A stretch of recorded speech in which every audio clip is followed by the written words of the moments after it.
신실하게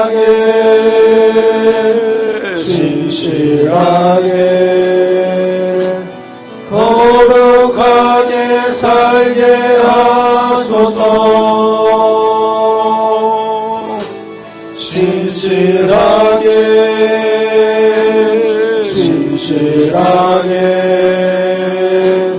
거룩하게 살게 하소서. 하나님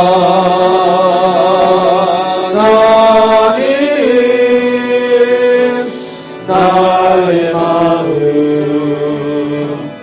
만져주소서. 하나님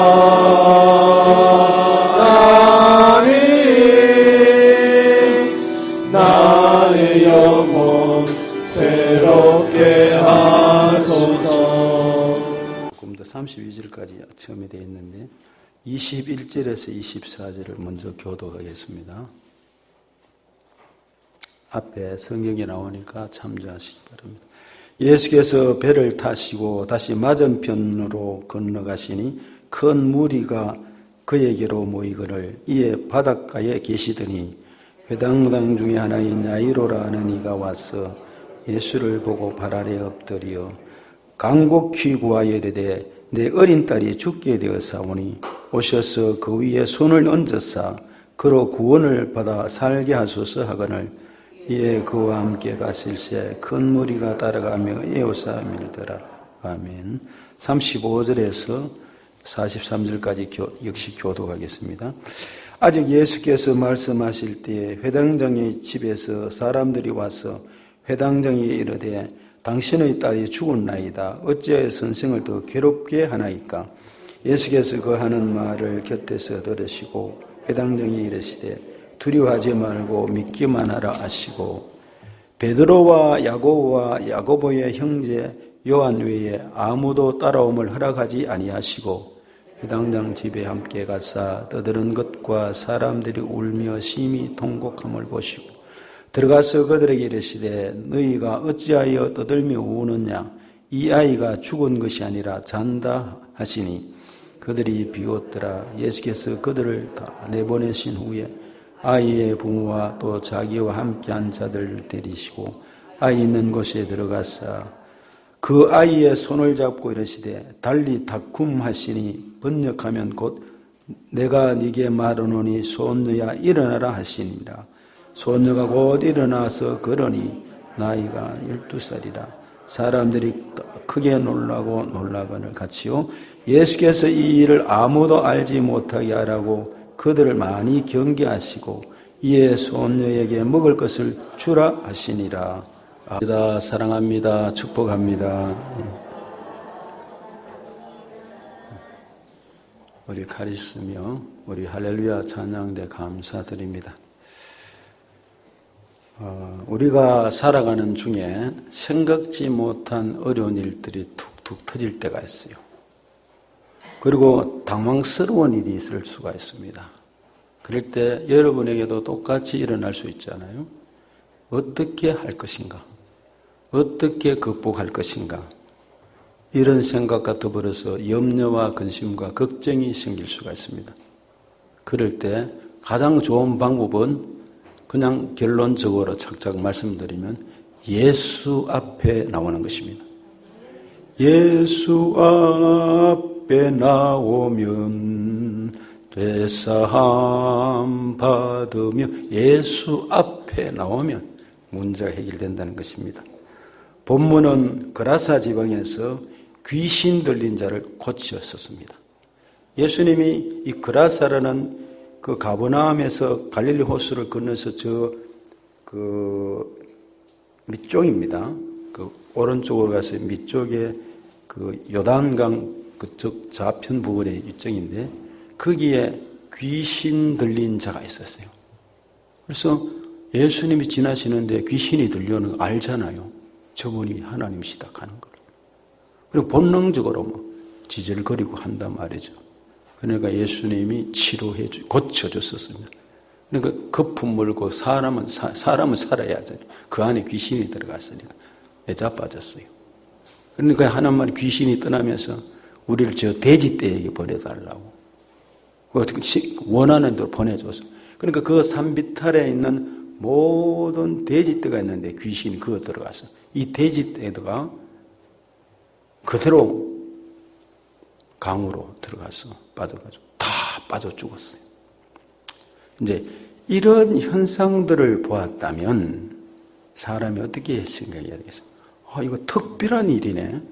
어떻게 사람이 살아가는데 이런 일이 있을까? 이런 생각을 가지는 게 보통이겠죠. 그런데 사람들이 예수님을 떠나가라고 이야기합니다.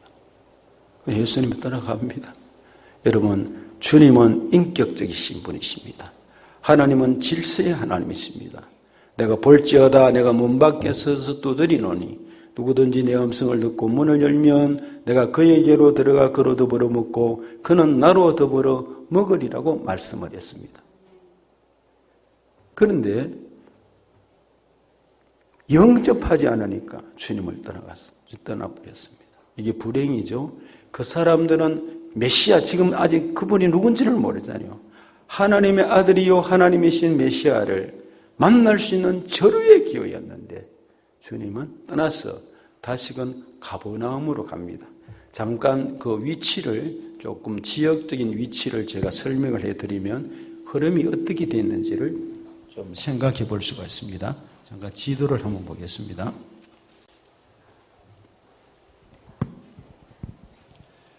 지금 여기 이제 나올 지도는 갈릴리 호수를 중심으로 해서 아까 그 그라사 지방, 귀신 들린 지역인데, 여기 보면 데가볼리라는 지역이 있습니다. 데가볼리, 여기가 그라사, 귀신 들린 자가 있어서 그 돼지떼에게 들어가고 했던 이런 일들이 있었습니다.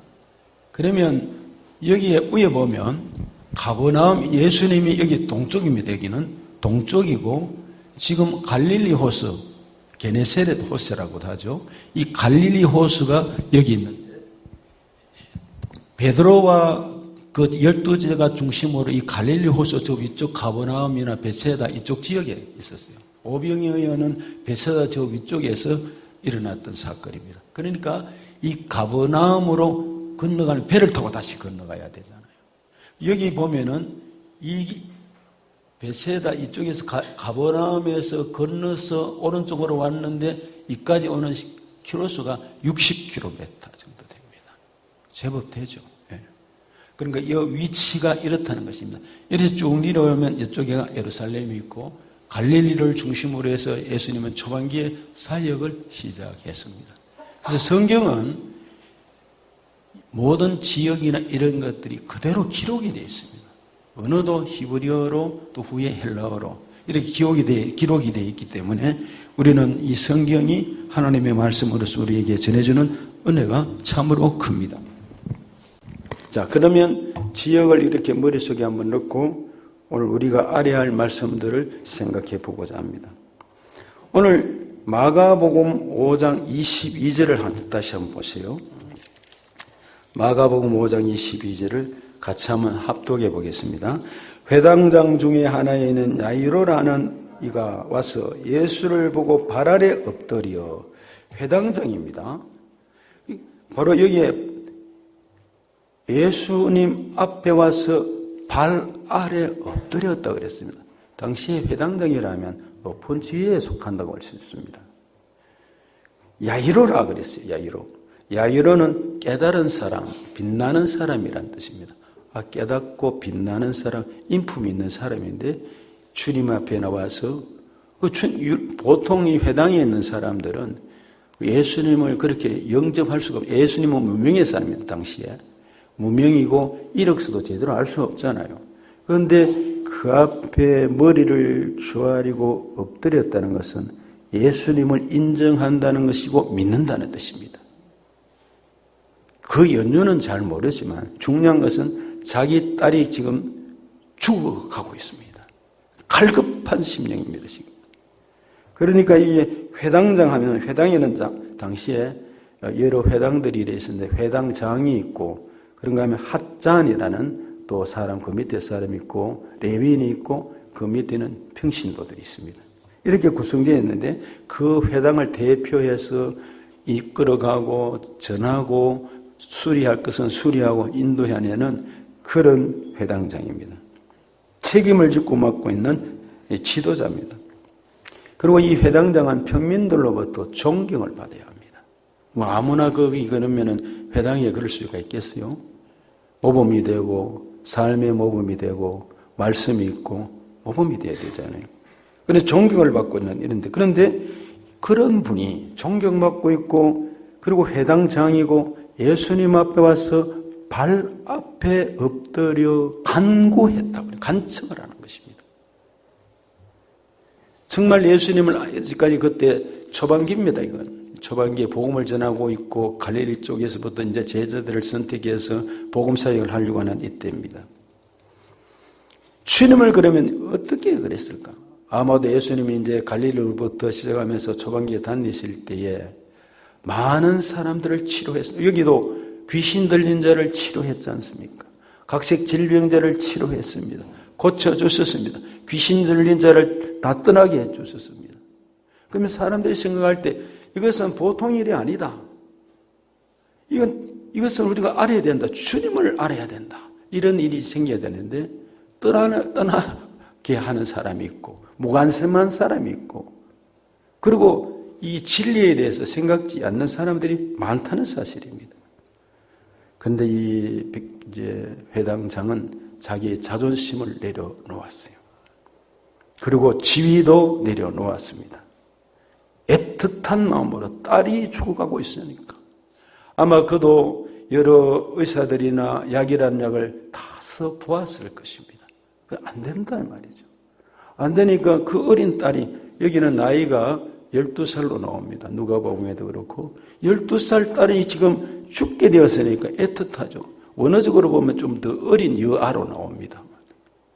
나이가 12살 나오니까 그러면 그 아버지가 얼마나 마음이 아프고 간절하겠습니까? 그러니까 예수님 앞에 그 자존심도 필요 없다는 것입니다. 자기 지위도 필요치 않고 살려달라고. 그 소식을 들으니까 믿음은 들으면서 난단 말이죠. 아, 이런 곳에 어떤 예수님이 이런 사람들을 치료하고 각색병을 치료하고 하는 귀신을 쫓아내고 이런 분이 있다. 저 갈릴리 목수의 아들인데 이런 얘기가 들리니까 마음이 열려서 가보자 하고 왔다는 말이죠. 5장 23절을 보시면 이렇게 되어 있죠. 간곡히 구하여 이르되 내 어린 딸을 깊은 애정 간절함 그냥 딸을 사랑하는 마음으로 오셔서 그의 위에 그 딸의 위에 손을 얹으시고 손을 얹으사 그로 구원을 받아 살게 하소서. 이 고백을 하고 기도를 부탁합니다. 간곡한 부탁입니다. 여러분 우리가 부흥회를 할 때나 기도를 할 때 이런 간곡한 간절한 기도 간절한 마음으로 나아갈 때에 하나님께서 우리를 인도하시고 주관해 주시고 들어주실 줄 믿습니다. 기도를 간절하게 그리고 하나님 앞에 진심으로 그리고 하나님 앞에 열심을 품고 할 때에 하나님이 관심을 가지시고 그 기도를 응답하십니다. 주님은 창조주시기 때문에 우리에게 응답하시고 역사하십니다. 그런데 이제 길을 가는데 이제 그 집에 회당장 집 가려고 했어. 그런데 중간에 또 집에만 있던 한 여인이 혈루병 여인이 여성들이 피가 하혈됩니다. 질병이었어요. 이러면 이게 나오지를 못하고 예배를 드리지 못합니다. 왜냐하면 부정한 여인으로 여기기 때문에. 그러니까 그 마음에도 예수의 소문을 들었어요. 소문을 들으니까 나도 예수님께 가서 그 옷자락에 손만 대어도 낫겠다 하는 마음이 들었어요. 여러분 신앙생활하다가 내가 이렇게 하면 하나님의 은혜를 받고 병이 치유되겠다는 마음이 들면 그렇게 하면 됩니다. 심리적인 것이 아니라 믿음이 들어오면 된다는 말입니다. 이 혈루병 여인이 내가 옷자락에 손만 대어도 낫겠다는 마음이 들었었어요. 그랬더니만 지금 그 집으로 가는데 아이가 다 주고 가는데 시간이 급하잖아요. 여인이 와서 살짝 사람들 막 에워쌉니다. 그 옷자락에 손을 대었어요. 그러니까 본인이 알잖아요. 하혈이 갑자기 멈추어진 것입니다. 몸이 나와버렸어요. 깨끗해졌어요. 근데 주님이 하신 말씀이 누가 내 몸에 손을 대었느냐, 옷에 손을 대었느냐 하니까 제자들이 베드로가 성격이 급하고 여기 이래 서로 밀고 당기고 주님 앞에 많은 사람 하는데 근데 뭐 어떻게 잡아당기고 그런 게 있겠습니까? 하는 식으로 이야기하면 아니라 되었다고. 이 얘기를 들은 여인은 주님이 나를 아신다고 꼬꾸라졌습니다. 자기가 손을 대었고 그래서 주님 앞에 고백할 때 주님이 하신 말씀이 네 죄가 사하여졌느니라 했습니다. 여러분 하나님 앞에 숨기고 그냥 있다고 하면 안 되죠. 그가 치유는 받았지만 죄사함을 받아야 되잖아요. 네 죄가 사하여졌다. 참된 자유를 얻은 것입니다. 진짜 자유를 얻은 것입니다. 그러면서 그는 자유로워졌습니다. 그렇습니다. 여러분 한번 생각해 보세요. 우리는 하나님은 창조주 하나님으로 믿습니다. 태초에 하나님이 천지를 창조하셨다고 믿습니다. 믿으십니까? 성경을 믿습니까? 그렇다면 창조주 하나님이고 귀신 들린 자를 쫓아내고 혈루병을 고치시고 이런 은혜, 회당장의 딸을 지름 치료하러 가시는 이 은혜, 이것을 보면 우리가 이 하나님은 살아계실 뿐 아니라 그 하나님은 어제나 오늘도 영원토록 동일하시고 인도하시고 우리의 기도를 들으시고 때를 따라 돕는 분이심을 안다면 그분이 살아계심을 믿는다면 동일하게 오늘도 우리에게 은혜를 베푸실 하나님이심을 믿으셔야 될 줄 믿습니다. 그런 분이시기 때문에 그냥 우리가 만든 하나님이 아니고 우리가 만든 나무 조각을 믿는 그 신이 아니라 돌로 다듬은 그 신이 아니라 하나님 원래 계셨던 그 하나님 창조주 스스로 계시고 모든 인류를 모든 세상 만물 천지를 창조하신 그분 앞에 지금 마스터 키를 가지고 계신 분이십니다. 모든 것을 열 수 있고 해결할 수 있는 분이. 그래서 잠언 8장 17절에는 나를 사랑하는 자들이 나의 사랑을 입으며 나를 간절히 찾는 자가 나를 만날 것이리라. 아멘입니다. 고린도후서 6장 2절에 보면 이르시되 내가 은혜 베풀 때 너에게 듣고 구원의 날에 너를 도왔다 하셨으니 보라 지금은 은혜 받을 만한 때요 보라 지금은 구원의 날이로다. 은혜 받을 때 은혜 받아야 합니다. 구원의 날에 구원을 받아야 합니다. 하나님께서 은혜를 주실 때 무턱대고 매일매일 주어지는 것만 아닙니다. 그 때가 있을 때 범사에 기한이 있고 때가 있는데 그때 붙들어야 합니다. 이번 집회에도 그릇이 준비되면 언제든지 하나님 우리에게 주십니다. 이제 문제가 있을 때 하나님 앞에 나왔어요. 나왔는데 그 다음에 넘어야 할 산이 있습니다. 부정적인 소리와 나를 가로막는 일이 있습니다. 이것은요, 기도를 많이 한 사람도 그리고 신앙이 온전히 썼다는 사람도 이런 원리를 잘 모르면 시험에 들 수가 있어요. 부정적인 죽음의 소리를 넘어야 합니다. 부정적인 시각과 그런 말들을 넘어야 하는 것입니다. 24절에 이제 회당장 야이로의 그 인도를 받고 가실세 그 집으로 가려고 합니다. 야이로는 간절한 마음으로 시간이 지체되잖아요. 이제 힐루병 여인이 그 얘기하고 사람들 사이에 치유되고 고치면 이런 시간이 연장이 됐단 말입니다. 그러니까 더 조급한 마음으로 그렇게 가고 있습니다. 가실시에 가는 말은 아펠덴이라는 말인데 부정과거 시제인데 바로 출발하셨다는 내용입니다. 가는 중에 사람들이 밀고 당기면서 계속해서 그런 일이 있습니다. 그런데 이 혈루병 여인의 사건을 말며 지연되어서 그런지 모르지만 지체하게 됐는데 갑자기 곧 숨이 멎어질 것 같은 딸이 그런 예감이 든 것 같았어요. 그래서 회당장 야이로 씨는 마음이 탔는데 딸의 병명은 정확히 알 수 없지만 아마도 곧 죽을, 그러니까 그 모습을 보고 지금 예수님께 달려왔다는 것입니다. 이렇게 자꾸 지연이 된 것은 그리고 가니까 딸이 죽었어요. 지연이 된 것은 여기에 몇 가지 우리가 생각해 볼 점이 있습니다. 회당장의 믿음을 강화시켜 주시려는 의도적인 사건일 수도 있다. 우리 한 사람이 믿음을 온전히 가지기 위해서는 하나님의 섭리 속에 온전한 믿음을 갖기 위해서는 그런 일이 필요합니다. 또 회당장 야이로의 믿음을 테스트하는 것입니다. 정말 그 마음을 믿고 왔다면, 주님 앞에 소망을 두고 왔다면 믿음을 가지고 끝까지 믿고 어찌하고 나가야 하잖아요. 근데 조금 어려움이 있고 몇 가지 있다고 그렇게 쉽게 변질돼 버리는 신앙이라면 테스트를 해봐야 되잖아요. 그리고 최악의 절망 속에서도 예수님을 믿으면 된다는 것을 보여줘야 하는 거예요. 그때 믿는 것입니다. 그러니까 바로 35절에 가니까 35절을 한번 보세요. 5장 35절입니다. 같이 한번 합독해 봅니다. 아직 예수께서 말씀하실 때 회당장의 집에서 사람들이 와서 회당장이 이르되 당신의 딸이 죽었나이다. 어찌하여 선생을 더 괴롭게 하시나이까? 딸이 먼저 죽어버렸어요. 어찌하여 저 예수님을 괴롭게 할 게 뭐 있습니까? 이런 얘기가 들려요. 예수님 갈 필요도 없다는 말입니까?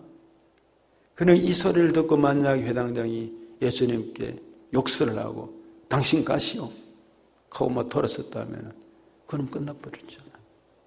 근데 일단 그 소리를 들었어요. 그 소리를 들었어요. 혈루병 여인 사건으로 지체가 조금 됐는데 그 사이에 떨리는 목소리를 헐레벌떡 뛰어와서 종이 죽었습니다. 당신 딸이. 아마 그 아버지는 그 소리를 들을 때 털썩 주저앉지 않나 생각합니다. 그냥 눈물 콧물로 어찌할꼬 하는 마음이 생겼지 않나 생각합니다. 죽은 나이다 이 말이 앞에 다넨이라는 헬라 말인데 그 말은 그 죽음이 변경될 수 없는 상황임을 나타냅니다. 다는 뜻이. 그래서 헬라 단어는 상당히 구체적으로 우리가 성경을 알 수 있어요. 이미 죽었는데 이제는 변경될 수가 없다는 것입니다. 어떻게 다르게 될 수가 없다는 그 얘기를 하고 있습니다. 귀찮게 하거나 예수님께 부담 주지 마세요 라는 뜻입니다. 여기까지가 뭐냐면 인간의 한계입니다. 여러분. 여기까지가 인간의 한계입니다. 때로 아픈 분들이, 암이 걸린 분들이 병원에 가서 치료하고 하는 가운데 의사들이 최선을 다해서 이약을 쓰고 제약을 쓰고 노력합니다. 간호사들이 갈 때마다 체크하고 혈압 재고 다 하고 다 기록해놓고 적어도 심장 때문에 저도 가보면은 그 전부 체크해놓고 언제 무슨 약을 먹고 이렇고 와파리는 언제 먹었고 이번에 다쳤을 때도 멍이 들고 할 때 와파리 먹어서 그렇다 하고 말이죠. 너무 갑자기 넘어져가 눈을 다쳤는데 다 기록되어 있어요. 변경될 수 없는 여기까지 인간의 한계인데 그런데 사람이 딱 죽으면 병원에서는 의사들이 다 손을 놓습니다. 손을 놔야죠. 어떻게 하겠어요? 그래서 놓기 전에 마지막에 가정에서 죽기를 원하거나 가족들이 보고 싶은 저 병원에 오지 못한 가족들이 있으면 앰뷸런스에 실어서 집으로 갑니다. 집으로 가면 멀리 온 자녀들이 기다리고 하여튼 시간상 맞추어서 하면 통곡하며 울며 아버지, 어머니 하면 울며 불며 의사는 이제 간호사하고 내려주면서 목사라고 하면 목사님께 맡깁니다 하고 그 얘기를 하고 자기들은 떠나가 버립니다. 여러분 병원에서 안 되는 시간이 이제 그 시간이 시작되는 것입니다. 우리는 성경을 읽습니다. 성경을 읽는데 병원에서 안 되고 마지막 호흡이 곤란해지고 연약해지고 참으로 의사들도 안 된다고 하는 그 시간에도 성경에는 각색 질병이 암이 주의 이름으로 성도들과 함께 기도하는데 치유되고 완치되고 깨끗해지는 게 얼마나 많습니까?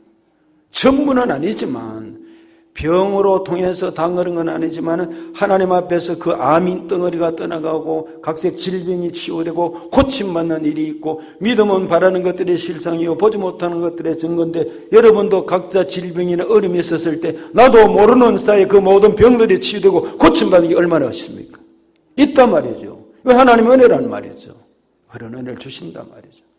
안 된다는 그 시간에 그 같이 교역자가 성도들이 부여주고 하나님 불쌍히 여겨달라고 기도할 때 치유가 일어나고, 두 번째는 의사가 손을 놓고 간호사가 손을 놓고 약이 다 손을 놨을 때에 그분에게, 그 사람에게 영생을 전할 수 있다는 것입니다.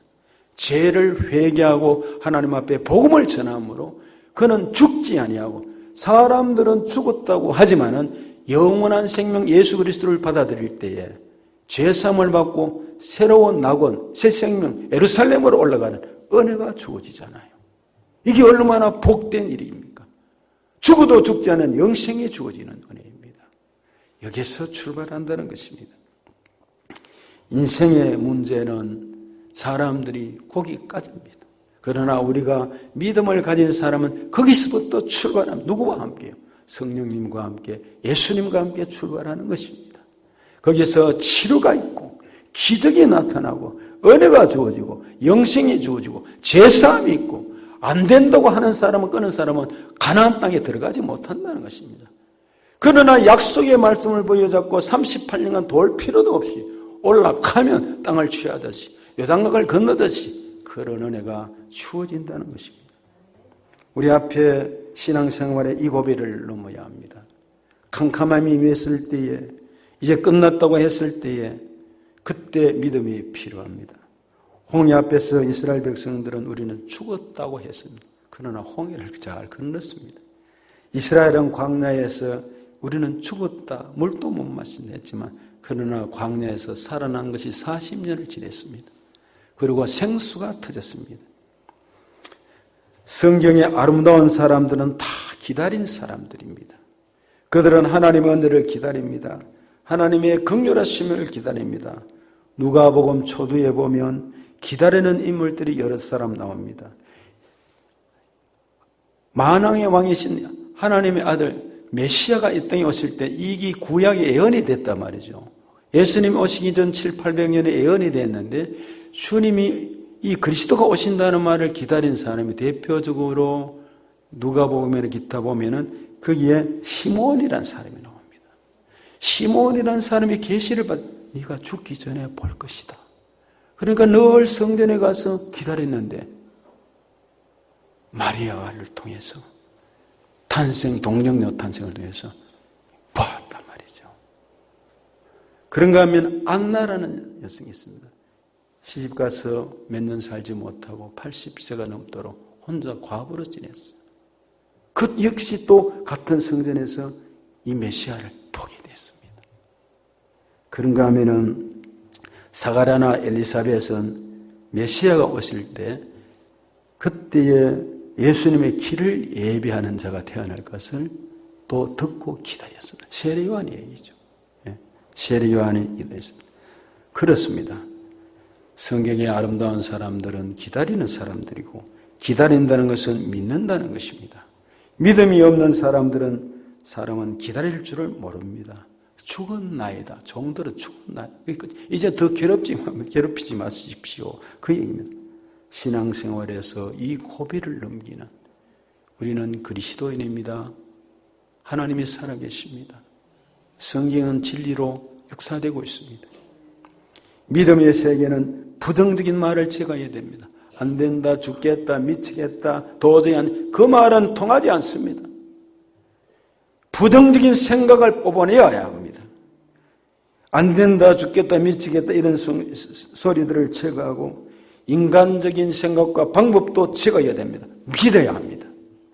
주님의 말씀을 의지하여야 합니다. 한 가지 더 넘어야 할 것, 두려워 말고 믿어야 됩니다. 36절을 보세요. 5장 36절을 같이 한 소리를 읽겠습니다. 예수께서 그 하는 말을 곁에서 들으시고 회당장 이르시되 두려워하지 말고 믿기만 하라 하시고, 여기 보면 사람들이 이제 딸이 죽었다고 말이죠. 그랬을 때 믿으라고 말씀합니다. 두려워 말고 믿기만 하라고 말씀했습니다. 여러분, 염려와 근심과 걱정은 믿음을 좀 먹습니다. 시험 들게 만들고 모두를 어렵게 합니다. 여러분, 집에 뭐 컴컴한 곳이나 창고 같은 게 있으면요, 거기 뭐가 주로 옵니까? 개미하고 그리고 쥐가 들락날락, 어디서 왔는지 또 들락날락거립니다. 제가 여기서 교회 생활하다 보니까 정말 이 창고나 이런 데 쥐들이 들썩들썩거리고, 그리고 어떤 데는 교회당에도 막 들어오기도 하고, 그런데 저 지하교회에서 그러고 있었어요. 그런데 거기에 이제 고양이를 아주 싫어하는, 고양이를 좋아하는 분, 키운 분이 있는데 죄송합니다만, 고양이를 싫어하는데 고양이가 있으니까 쥐가 사라지더만요. 그래서 고양이가 여기 키우는 앞집에 교회당에도 막 올라오는데 놔두었더니만 쥐가 다 사라진 것 같아요. 그리고 고양이에게는 단 것, 이런 먹을 것을 완전히 제거해버리고 굶주렸을 때 쥐약을 넣어놓으면 100% 죽는 것 같아요. 그래가 죽이고, 예, 맞습니다. 우리에게 잘못된 부정적인 생각, 어두운 생각, 이런 것들을 뽑아내야 합니다. 제거해야 합니다. 그런 것들이 우리를 좀먹게 되는 것입니다. 우리가 이 땅에 살아가는 동안에 염려와 근심과 걱정과 이 모든 것들을 버려야 합니다. 오직 주님만 보여잡고 믿음만 가지고 나가야 할 것입니다. 예수님의 회당장 집의 종들의 소리를 엿들었습니다. 선생을 더 이상 괴롭게 하지 마세요 하는 것이었습니다. 귀찮게 하지 말라는 부정적인 이야기를 들었지만 두려워 말고 믿기만 하라는 말씀이었습니다. 헬라말에는 이 두려워 말고 믿기만 하라는 원어 뜻이 어떠냐면 계속해서 믿으라는 뜻입니다. 계속해서 믿고 또 믿으라는 말입니다. 믿는 것을 그치지 말라는 것입니다. 한번 따라해 보겠습니다. 제가 하는 말에 두려워 말고 믿기만 하라. 기억할 것은 절망의 때에 하나님의 기회는 찾아오십니다. 안 된다고 한 그때에 하나님의 기회가 찾아오십니다. 두려움과 믿음은 항상 적대적 관계입니다. 빌립보 4장 잘 아시죠? 6절의 7절 아무것도 염려하지 말고 다만 모든 일에 기도와 간구로 너희 구할 것을 감사함으로 하나님께 아뢰라. 그리하면 모든 지각에 뛰어나신 하나님의 평강이 그리스도 예수 안에서 너희 마음과 생각을 지키시라고 말씀했습니다. 내일 위하여서 염려하지 말고 내일 염려할 것이라면 오늘 지키신 하나님이 내일 또 지켜주실 것입니다.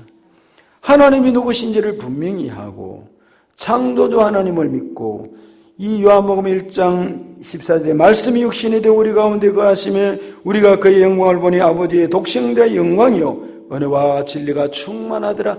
그분이 독생자, 그분이 하나님이시고 성부, 성자, 성령 하나님이 삼위일체 하나님이심을 알고 그분이 여전히 오늘 또 살아계시고 여기 계시고 예수는 어제나 오늘은 영원토록 동일하신 것을 믿고 삼위일체 하나님과 동행하며 승리하는 삶이 되기를 바라옵고 39절 말씀을 한번 보겠습니다.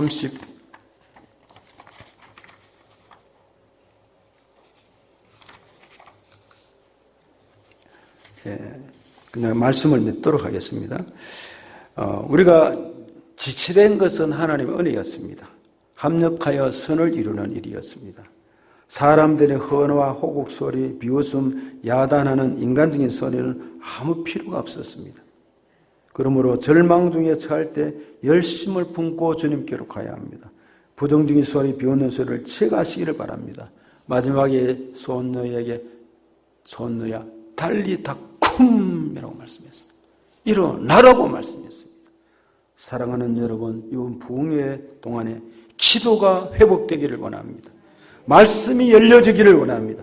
언어가 축복의 언어로 바뀌어지기를 원합니다. 있는 자리에서 신앙이 뜨겁게 일어나기를 원합니다. 일어나는 신앙이 되면서 병에서, 무능에서, 절망에서, 안 되는 것에서 일어나는 기적의 주인공들이 되시기를 축복합니다. 같이 찬송.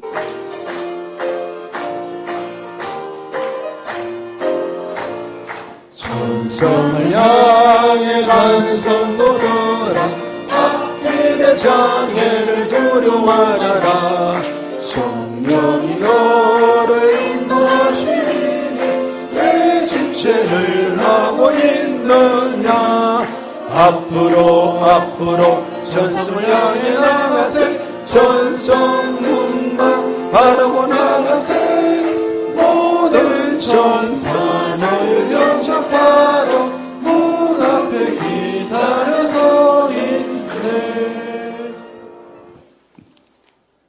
이제는 우리 주 예수 그리스도의 그 크신 은혜와 독생 성자를 이 땅에 보내주신 하나님 아버지의 그 무한하신 사랑과 성령님의 감동 감화 위로 충만 교제 인도하신 은혜가 일어나라고 말씀하심을 가슴에 담고 우리가 살아가는 모든 일에 낙심하지 않고 어떤 환경 속에서도 어떤 질병 속에서도 일어나는 신앙을 가지고 하나님의 영광 위에서 믿음으로 살아가기를 원하는 오늘 예배드린 모든 성도들 위에 이 자리에 참여한 모든 분들 위에 지금으로부터 그 은혜가 영원토록 함께 하시기를 축원하옵나이다. 아멘.